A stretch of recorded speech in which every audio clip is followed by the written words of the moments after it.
6:50, qué placer, qué gusto me da tener esta próxima entrevista con un invitado, insisto, muy querido, muy afable, muy comprometido, como Juan Ángel de Gouveia, presidente de la Confederación de Sordos de Venezuela. Y Juan Ángel sabe que en este momento lo van a ver y también lo van a escuchar a través de la interpretación que va a hacer Laura Reyes. Así que para Juan Ángel y Laura Reyes, la bienvenida. Buenos días. Muy buenos días, Eduardo. Un placer estar también acá contigo y bueno, por el espacio también, gracias. Qué bueno retomar estos temas, sobre todo a propósito de que recientemente, el 23 de mayo de 2023, se aprobó el proyecto de ley para personas sordas en la Asamblea Nacional. ¿Qué expectativas tienen ustedes? Bien, en relación a las expectativas, pues sí, hay muchas, ¿no? Sobre todo por el proceso que se ha llevado a cabo incluso antes del 23 de mayo, que fue, digamos, el tiempo en el que se empezó a hacer las consultas a las organizaciones sobre lo que opinaban de las leyes, pero esto no se llevó a cabo como queríamos, sino que nos llevó de sorpresa, pues. Nosotros hemos hecho bastante participación e incidencia ahí en la Asamblea Nacional, una vez que ya se aprobó este proyecto de ley, pero creemos que es muy importante la visibilización de los derechos de las personas con discapacidad, o en este caso con discapacidad auditiva, personas sordas. Una de las debilidades más grandes que hemos visto ha sido el tema de los formatos accesibles, ¿no? Con que se ha difundido toda esta información o todo el proceso que se ha llevado a cabo de la ley. Muchas personas sordas pues nos han comentado que la información no les ha llegado, justamente porque, bueno, mucha de la información que se ha difundido ha sido en español escrito, como segunda lengua de la persona sorda. Entonces, nosotros hemos estado haciendo muchas insistencias, Eduardo, sobre el uso de la lengua de señas en este tipo de información, que nos parece fundamental, porque, bueno, por supuesto, es la lengua natural del sordo. Por supuesto, contamos con la participación de algunos intérpretes, cosa que nos parece bastante importante. Lamentablemente, muchos de los intérpretes que han participado en este proceso lo han hecho de manera voluntaria. Y es importante recalcar que es el Estado quien debe garantizar la remuneración de los servicios de interpretación. Incluso ahorita aplaudimos que en estos espacios tengamos a un diputado sordo que representa pues a la comunidad sorda. Y hay muchas cosas que sí nos parecen importantes, como el hecho de que la comunidad sorda participe de lleno en este tipo de procesos, pero sí se debe hacer y reconocer que es en el uso de la lengua de señas en el que se debe dar, digamos, esta información, y por supuesto como idioma oficial de la comunidad sorda. Entonces hemos hecho mucha insistencia en el tema, ¿no? Porque nos parece importante que eso llegue a la comunidad en lengua de señas. Hasta ahora, bueno, la Asamblea ha recibido estos aportes y estas recomendaciones por parte de nosotros. Oye, qué buena declaración, qué estructurada. Los felicito. Pasemos a otro punto. ¿Cuáles deben ser las prioridades en una ley precisamente destinada al sector que ustedes representan? ¿Qué hay que incluir? ¿Qué debe llevar?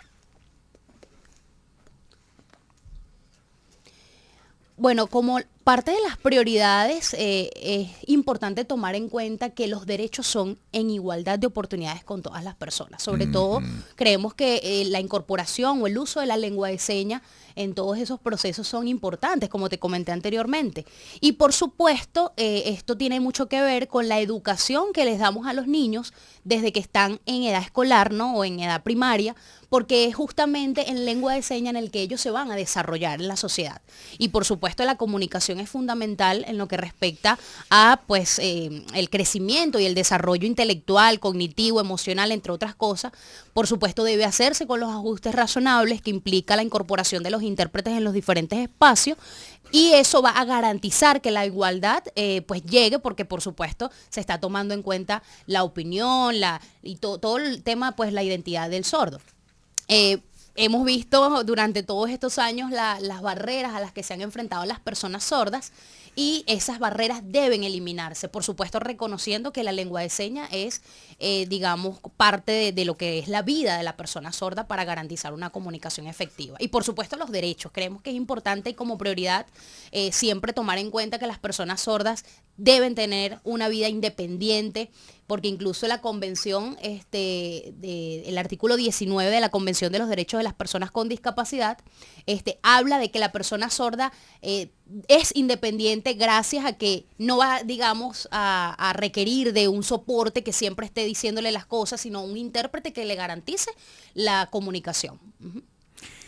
Incluso recuerdo, hay una normativa que le pide a las empresas un determinado porcentaje dentro de su equipo de trabajadores con la inclusión de personas con discapacidad. Y creo que eso se da de una manera voluntaria, proporcional a la decisión de cada empresa. Pero allá hay una tarea pendiente. Correcto, sí. Bueno, eso es una pregunta muy interesante, ¿no? Y un razonamiento muy lógico, porque justamente la ley de personas con discapacidad aprobó en el año 2007 el 5% de justamente esta población que debe estar, digamos, en las empresas.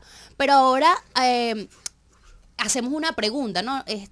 ¿Es solamente en las empresas privadas, por así decirlo, donde debe existir este porcentaje o, en definitiva, pues las instituciones públicas también deben, o las instituciones del Estado? ¿Realmente se está cumpliendo con la selección de este personal, de este 5%? O sea, no siempre va a recaer la responsabilidad en las empresas, sino también en el Estado, ¿no? Incorporación de las personas con discapacidad en estos espacios.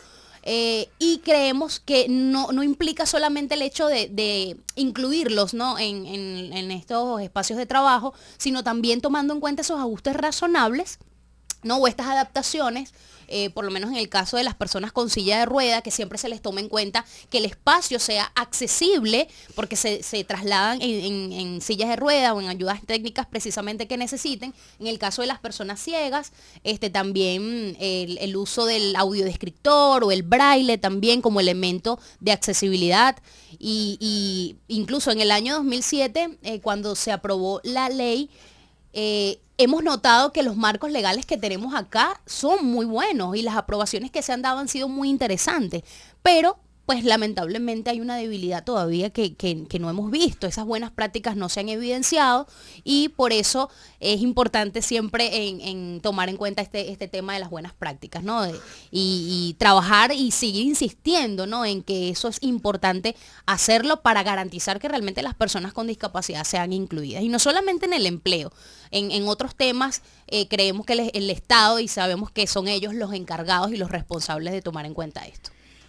Wow, yo me estoy dando, como periodista, me estoy dando banquete por la estructura, por lo convincente de estas declaraciones. ¡Qué maravilla! ¿Cómo podemos medir el nivel en Venezuela de derechos, de consideración a la comunidad de los sordos en comparación con el mundo? ¿Cómo se puede tener una idea lo más precisa posible?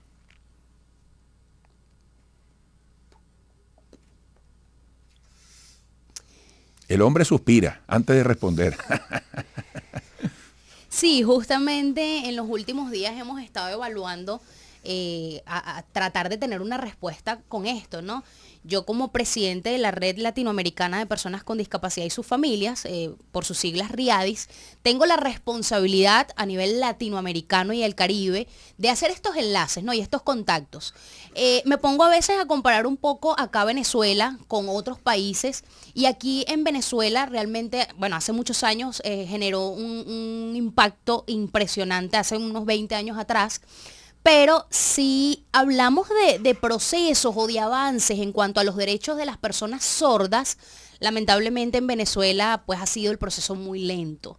Y sí, a comparación de Colombia, de otros países como Brasil, realmente llevan, digamos, la batuta, por así decirlo, y la delantera en esto, sobre todo porque el Estado brasilero o el Estado colombiano tienen un sistema de políticas públicas muy interesante, adaptado a cada discapacidad, no solamente las personas sordas, sino también de discapacidad visual, entre otras. Incluso los datos, una de las debilidades que hemos tenido acá en Venezuela es sobre estos datos, ¿no? Los datos desagregados. Básicamente significa el análisis de cuántas personas sordas existen en el país, cuántas, si son mujeres, si son hombres, entre otros. Incluso los últimos datos que obtuvimos fueron desde el año 2011 y hasta ahora no hemos, digamos, tenido una actualización de los mismos. Entonces, es importante siempre actualizar y hacer una investigación en todos estos temas, en la parte educativa, social, cultural. Incluso una de las cosas que también hemos visto es que en los análisis, en los estudios que hemos hecho por parte de la organización, es que el 71% de las personas sordas no conocen cuáles son sus derechos. Entonces eso es algo muy lamentable, de verdad. Y siempre hemos dado muchas recomendaciones al Estado venezolano de que deben difundir la información en formatos accesibles para que las personas sordas puedan conocer cuáles son esos derechos y así garantizar, por supuesto, el goce de estos beneficios, de su participación, no solamente en temas sociales, políticos, culturales, educativos, entre otros. Los avances, se han visto, pero han sido muy lentos, muy lentos y por eso creemos importante que se trabaje en conjunto con las organizaciones de personas con discapacidad para poder llegar a un nivel, digamos, o con un plan de trabajo bien estructurado y así pues permitir que todos los espacios de las personas con discapacidad, se garanticen ahí sus derechos. Incluso en los últimos días hemos hecho mucha incidencia con este proceso en lo que respecta al proyecto de ley y han sido algunas de las aperturas que hemos recibido. Pero en temas de derecho no llevamos la igualdad con Colombia y Brasil como te mencioné al principio. Bueno, se me agotó el tiempo hace rato. Quisiera seguir escuchándoles, pero en radio y televisión el asunto es riguroso. Nos extendimos más de la cuenta. Y esto ha sido necesario por la calidad de la declaración. Quiero felicitarte, Laura, por la calidad de tu interpretación. Amigos, han escuchado a Laura Reyes interpretando a Juan Ángel de Gouveia, presidente de la Confederación de Sordos de Venezuela. Juan Ángel, que Dios te bendiga, te felicito por tu gestión, por tu manera de expresarte, que va en consonancia con tu acción. Y estaremos muy pendientes aquí y muy dispuestos a que retornen para hacer seguimiento a este proyecto de ley. Muchísimas gracias, Eduardo. Los quiero mucho. Gracias por permitirle al país hacerse visibles a través de este pequeño aporte que hemos hecho. Hasta pronto. Amigos, volveremos.